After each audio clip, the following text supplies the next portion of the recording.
안녕하세요. 사랑하는 나가는 교회 교우 여러분, 그리고 하나님의 말씀을 함께 즐거움을 읽어가는 그리스도인 형제 자매된 교우 여러분, 오늘 우리가 살필 주의 말씀은 말라기 3장입니다. 말라기에서 2장 17절에서 정의의 하나님 어디 계시냐? 이스라엘 사람들은 하나님의 말씀에 대해서 반발했습니다. 자신들이 억울하다는 것이죠. 왜 그렇게 말했을까요? 이방이 우리 자신들보다 더 강하고 또 부흥하고 있다는 것이죠. 하나님의 섭리가 어디 있느냐? 우리를 언약 백성으로 삼으시고 이렇게 포로된 상태에서 다시 돌이켜셨으면 다윗과 같은 나라를 우리 이룰 수 있도록 하셔야 되는데, 하나님께서 그렇지 아니하시니 하나님의 정의가 어디 있느냐라고 묻는 겁니다. 자신들의 죄를 돌아보지 않는 것이죠. 하나님께서 오셔서 이 모든 사태를 바로잡으라, 그들이 이렇게 말하고 있는데, 하나님께서 이들에 대하여 뭐라고 말씀하실까요? 말라기서 3장 1절은 이렇게 시작합니다. 만군의 여호와가 이르노라. 보라, 내가 내 사자를 보내리니 그가 내 앞에서 길을 준비할 것이요, 또 너희가 구하는 바 주가 갑자기 그의 성전에 임하시리니 곧 너희가 사모하는 바 언약의 사자가 임하실 것이라. 그래, 내가 친히 오겠다. 그리하여 너희가 말한 대로 공의를 이루리라. 내가 오겠다. 만군의 여호와 내 사자를 보내리라. 이거 세례 요한을 의미합니다. 그리고 언약의 사자가 임할 것이라. 이거는 예수 그리스도를 의미하는 것입니다. 그럼 그가 오셔서 하실 일은 무엇인가? 예수께서 오셔서 다시 오실 그날까지를 구분하시고 그가 오시면 공의의 심판이 이루어질 것이라고 말씀합니다. 즉 1절은 이스라엘 백성의 공의 하나님 어딨냐라는 질문에 대한 대답으로 말씀하신 것이죠. 그러면 언약의 사자이신 그리스도께서 오시면 어떤 일이 있을까요? 2절, 그가 임하시는 날을 누가 능히 당하며 그가 나타나는 때에 누가 능히 서리요? 그는 금을 연단하는 자의 불과 표백하는 자의 잿물과 같을 것이라. 하나님의 심판이 그리스도 오심으로 하나님의 자녀들에게 임할 것을 말씀하시는데, 이것은 바로 그 언약 백성을 완전히 멸해버리신다는 뜻이고, 또 은혜 언약을 취소한다는 뜻이 아닙니다. 그게 아니고 도리어 이스라엘 백성의 왜곡된 하나님에 대한 저항과 불만에 대하여 돌이켜 회개토록 하여 바른 길로 인도하시는 일종의 정결케 하는 재련의 과정이요, 징계와 같은 말씀입니다. 보통 이제 징계와 같은 과정은 다 그를 의롭게 하고 순결케 하기 위한 재련의 과정인데, 대체로 첫째는 부패성과 죄를 인식하고 성령 안에서 자기의 부패를 고백하고 죄를 극복해가는 모습으로 드러나게 하시고요.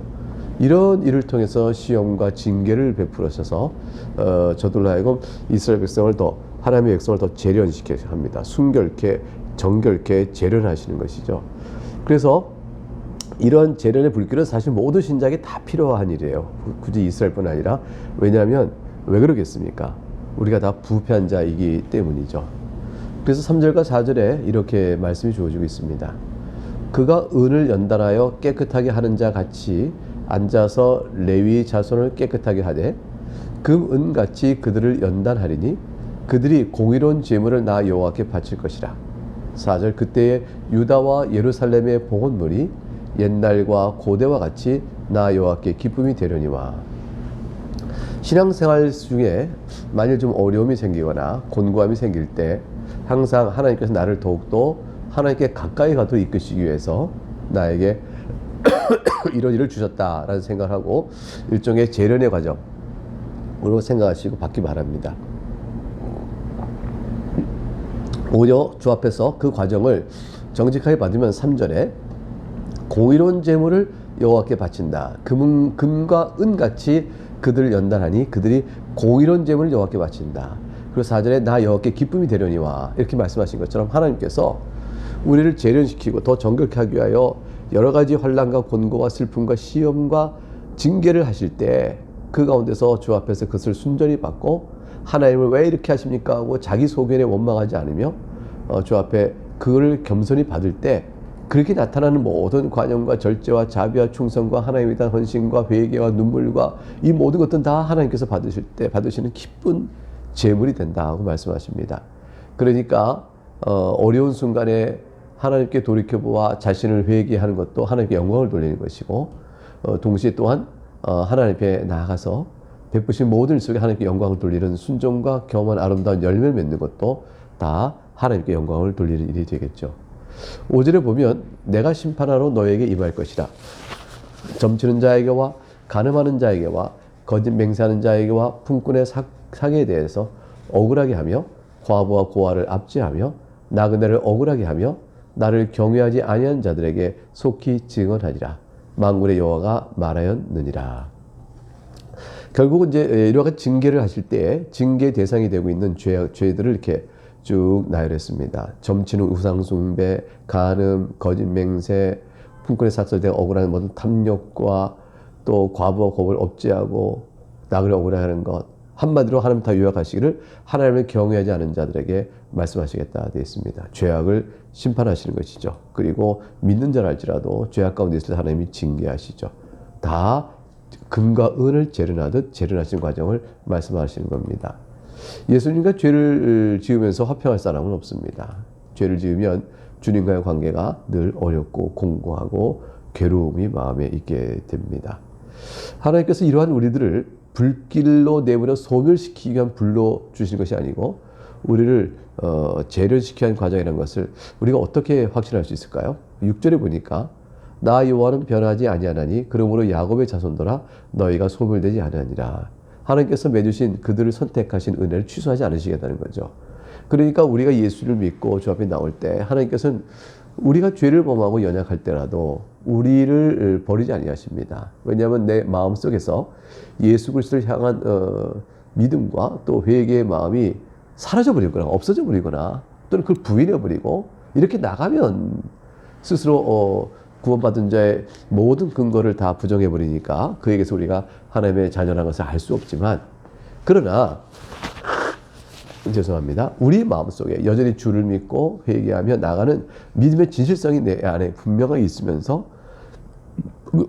그런 가운데도 죄송합니다. 그런 가운데도 하나님 앞에서 회개하고 주 앞에 나갈 때 주님께서 우리에 대한 선택을 취소하지 않으시고 그들을 붙들어 주십니다. 왜냐하면 주님은 변하지 아니하시기 때문입니다.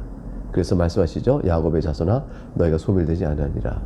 그러니까 중요한 것은 믿음의 진정성입니다. 회개하는 자에게도 진실로 아파하고 주 앞에 나오는 믿음의 진정성이 든가. 그러한 자들에게는 그리스도의 오심이 결국 태워서 소멸케 하는 진노가 아니라 재련하여 새롭게 하는 은혜의 불길인 것으로 이해해야 될 것이죠. 여호와를 경외하라. 이것이 바로 우리가 하나님을 선하심을 신뢰하고 그를 사랑하고 의지하도록 이끄시는 것, 그것이 재련의 불길의 목적입니다. 7절에 보게 되면 만군의 여호와가 이르노라. 너희 조상들의 날로부터 너희가 나의 규례를 떠나 지키지 아니하였도다. 그런즉 내게로 돌아오라. 그리하면 나도 너희에게로 돌아가리라 하였더니 너희가 이르기를 어떻게 하여야 우리가 어떻게 하여야 돌아가니까 하는도다. 이것은 우리가 어떻게 해야 돌아갑니까? 이건 굉장히 교만하고 저항, 반항심 있는 말이죠. 하나님께서 이렇게 말씀하시는 거 아닌가요? 우리가 지금 서로 엇갈려 있구나. 어떻게 하면 잘해보자. 너희가 나의 길을 떠나 지키지 아니하였도다. 그래서 내게로 돌아오라. 그럼 나도 너에게 돌아가겠다. 너희가 문제가 있구나. 어째 나의 길을 떠났냐? 그랬더니 이스라엘 백성이 우리가 어떻게 해야 돌아갑니까? 이렇게 말한 겁니다. 이 말은 뭐냐면 우리가 도대체 무엇 때문에 당신을 향해 돌이켜 나가야 하는 일을 한다는 말입니까? 우리는 항상 당신을 향해 있습니다. 근데 우리가 죄를 범했단 말입니까? 하나님께서 우리에게 정당하게 대우하지 않으신 거예요. 하나님께서 우리에게 정당한 대우를 안 해주셨죠. 우리가 하나님을 향해서 항상 가고 있었습니다. 뭘 돌이키란 말씀입니까? 이렇게 항변하는 거예요. 우리가 무슨 하나님의 규례를 어기며 죄를 범하였기에 돌이켜 당신에게 회개하고 나오라는 것입니까? 라고 항변하는 겁니다. 이 정도 되면 어떻게 구제 가능성이 있을까요? 8절 사람이 어찌 하나님의 것을 도둑질하겠느냐. 그러나 너희는 나의 것을 도둑질하고도 말하기를 우리가 어떻게 주의 것을 도둑질하였나이까 하는도다. 이는 곧 11조와 보온문이라. 그러니까 하나님께 하도 기가 막혀서 답을 해주셨어요. 사실 다윗은 역대상 29장 14, 16절에서 모든 것이 주께로부터 말미암았으므로 우리가 주의 손에서 받은 것을 주께 드렸을 뿐입니다. 이 모든 물건이 다 주의 손에서 왔사오니 다 주의 것입니다. 고백했지 않습니까? 하나님께서 이스라엘 백성을 향하여 말씀하신 내용 속에서 어떻게 너희가 나의 것을 도둑질하냐라고 말할 때에 그러면 하나님 저희가 주 앞에서 지은 죄가 큽니다 하고 회개해야 되는데 우리가 무슨 주의 것을 도둑질을 한 적이라도 있기라도 한 듯이 그렇게 말합니까? 라고 말함으로써 자신들의 죄를 죄로 여기지 않는 뻔뻔함이 있는 거죠. 그래서 하나님께서 너희가 11조가 보험물이라고 구체적으로 꼭 집어서 저들의 죄악을 지적해 주셨습니다. 9절에 가니까 너희 곧 온 나라가 나의 것을 도둑질하였으므로 너희가 저주를 받았느니라 하셨습니다. 11절을 온전히 들으면 11절에 보는 것처럼 11절에 만군의 여호와가 이르노라 내가 너희를 위하여 메뚜기를 금하여 너희 토지 소산을 먹어 없애지 못하게 하며 너희 밭에 포도나무 열매가 기한 전에 떨어지지 않게 하리니 이 말씀에서 보는 것처럼 하나님 앞에 온전한 물질의 헌신을 했을 때 주는 복이 이런 것입니다. 그러니까 하나님께서 너희가 불순종하고 내 것을 도둑질하였으므로 내가 너희에게 저주가 있을 것이라는 말씀의 뜻은 11절을 반대로 해석하면 되죠. 메뚜기가 와 너희 토지 소산을 먹어 없앨 것이며 너희 밭에 포도나무 열매를 다 맺기도 전에 떨어지게 되는 일이 있을 것이다. 이게 저주가 될 수 있겠습니다. 이스라엘의 죄가 도대체 뭐였을까요? 하나님 것마저도 저들은 도둑질하고 그 도둑질의 구체적인 얘기는 11조 생활을 하지 않은 것이죠. 탐욕 때문입니다. 하나님께 드림이 아까웠던 거죠. 그리고 하나님께 드릴 만한 그렇게 드릴 만한 하나님이 아니다라고 생각했던 것입니다. 제사장에 대한 불만조차도 따라서 있었고요. 그 하나님께서 저들에게 도전하시는 게 있죠. 10절입니다. 만군의 여호와가 이르노라 너희의 온전한 11조를 창고에 들여 나의 집에 양식이 있게 하고 그것으로 나를 시험하여 내가 하늘문을 열고 너희에게 복을 쌓을 것이 없도록 붙지 아니하나 보라 그러셨어요. 하나님 역설적인 얘기예요. 하나님을 시험하는 것은 죄죠. 근데 하나님께서 너희가 탐욕 때문에 그러하냐? 그러면 차라리 그 탐욕 때문이라면 나에게 온전한 11조를 해서 내가 과연 너에게 복을 주나 그걸 시험하는 것이 더 나을걸? 왜냐면 모든 것들은 다 주께로부터 오는 것이니까 너희가 정작 그걸 믿을진데 너희가 탐욕을 구한다면 차라리 11조랑 온전히 해봐라. 하나님께서 이렇게 조롱하듯이 이렇게 풍자적으로 저들에게 말씀하시는 겁니다. 그러니까 저들의 말에 대한 하나님의 내용은 이제 11조 생활을 하여 나를 시험해보라 하는 시험 자체에 있는 것이 아니고 저희의 탐욕으로 인하여 하나님의 말씀 불순종함을 지적해내고 계신 데 뜻이 있다고 볼 것입니다. 11절 아까 읽었던 말씀 만군의 여호와가 이르노라 내가 너희를 위하여 메뚜기를 금하여 너희 토지소산을 먹어 없애지 못하게 하며 너희 밭에 포도나무 열매가 기한이 떨어지지 않게 할 것이다. 그러므로 너희가 11생을 온전히 하면 내가 하늘문을 열고 너희에게 복을 쌓을 곳이 없도록 붓게 될 것이다. 이렇게 말씀해주고 있는 거죠. 12절 너희 땅이 아름다워짐으로 모든 이방인 너희를 복되다 하리라 만군의 여호와의 말이니라. 과연 그러니까 이런 복을 받으려면 너 11조 생을 온전히 해봐라. 이렇게 말씀하시는 거예요. 하나님을 시험해보라. 이렇게 말씀하시는 거예요. 그것은 저들이 과연 자신의 탐욕 때문에 하나님께 온전히 드릴 제물도 또 헌물도 바치지 않은 채 이익을 주장하는 저들의 어리석음이죠. 모든 것들은 자신들이 그걸 하나님께 드릴 것을 드리지 아니함으로 재물이 굳어지고 부해지는 그런 것이 아니라 도리어 그 모든 주권이 하나님께 있음을 알고 하나님 앞에 나아갈 때 누릴 수 있는 그 복을 저들은 스스로 얻으려고 하고 있다. 이 어리석은 자들아 주께서 말씀하시는 것입니다. 책망하시는 것이죠. 그들의 동기가 물질의 부를 위한 것임을 지적하시면서 그 바라는 바의 성취가 어떻게 이루어지고 누구에 의하여 이루어지는가를 말씀하고 있는 것이라 할 것입니다. 13절 여호와가 이르노라 너희가 완악한 말로 나를 대적하고도 이르기를 우리가 무슨 말로 주를 대적하였나이까 하는도다. 하나님께 대하여 분명한 불만과 반감을 가지고 있음에 불구하고 저들이 우리가 언제 하나님께 대하여 무슨 완악한 말로 주를 대적했습니까? 라고 도리어 펄쩍펄쩍 뛰는 이들의 뻔뻔함. 그래서 이들은 사실 하나님께 대한 원망과 불평이 한 번만 한두 번이 아니잖아요. 근데 어떻게 이렇게 뻔뻔하게 하나님께 오히려 저항할 수 있을까요? 14절 이는 너희가 말하기를 하나님을 섬기는 것이 헛되니 만군의 여호와 앞에서 그 명령을 지키며 슬프게 행하는 것이 무엇이 유익하리요. 저들 그렇게 말하는 겁니다. 저들끼리 말하는 것이에요. 하나님의 말씀 우리끼리 얘기지만 하나님은 공의로운 분이 아니야. 그러니까 하나님을 섬기는 것이 헛돼. 하나님의 명령을 지켜봐. 그리고 슬프게 하고 그 말씀에 순종하려고 해봐. 하나님의 말씀 지키는 신중성이 우리에게 무슨 유익이나 줘?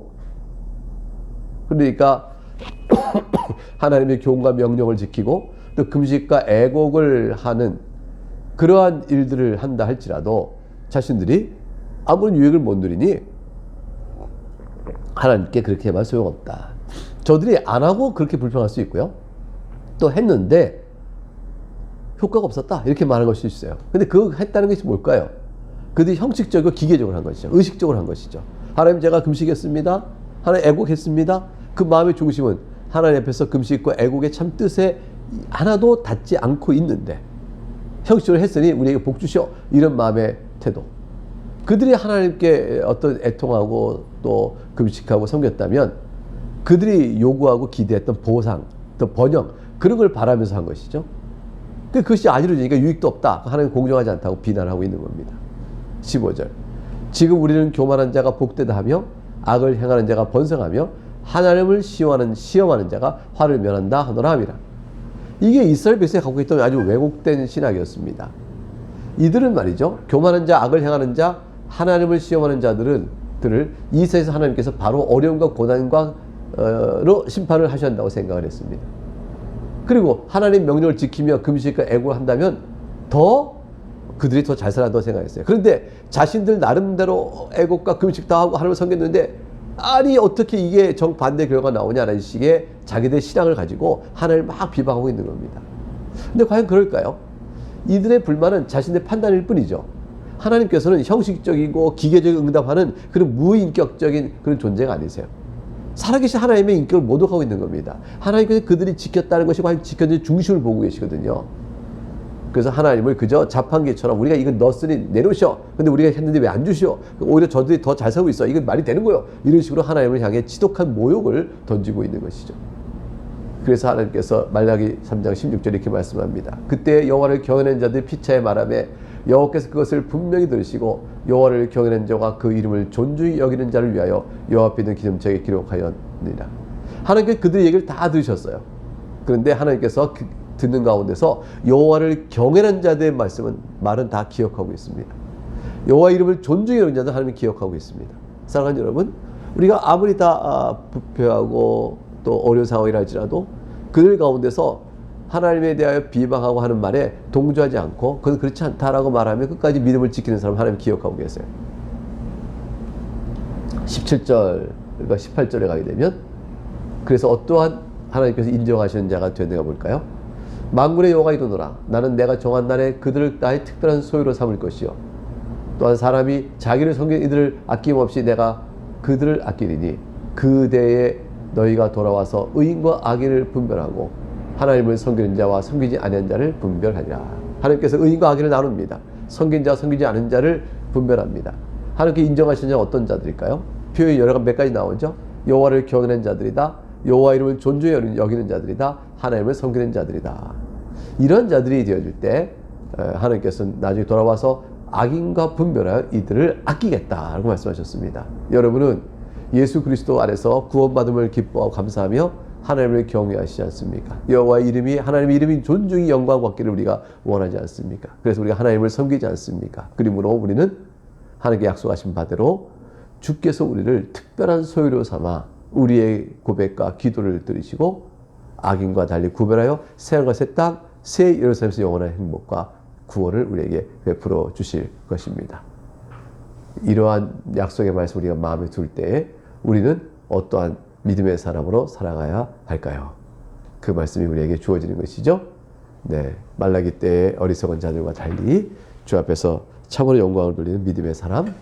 그래서 혹시 우리가 죄를 범하여 넘어질 때라도 징계하시는 그 은혜를 달게 받고 주 앞에 영광을 오래 돌려드리는 그런 사람, 그런 자로 우리가 살아갈 수 있기를 주의 이름으로 축복합니다. 감사합니다.